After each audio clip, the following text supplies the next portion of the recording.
नारायण से वापसी पर बालाकोट में रुके हैं और ये खान भाई से हम नाशपाती खा रहे हैं।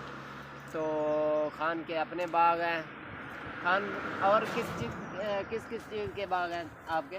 खुबानी, आलू बुखारा, हाँ, अखरोट, अंजीर। खुबानी, आलू बुखारा, अखरोट और अंजीर के बाग हैं। और ये है जगह बालाकोट।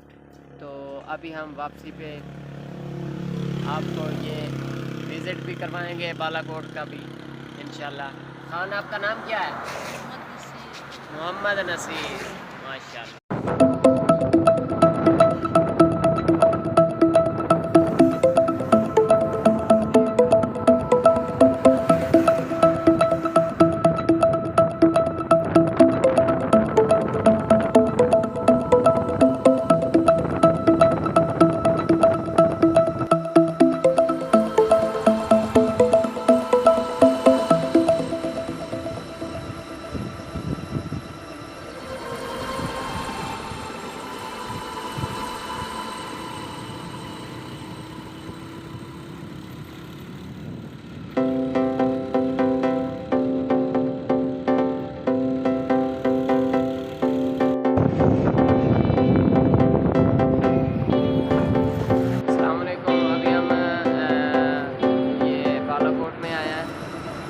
आप पीछे दरिया देख रहे हैं, ये दरिया कन्हाल है, ये आप देख रहे हैं। और ये सारा मेरी बैग पे बालाकोट है, ये आप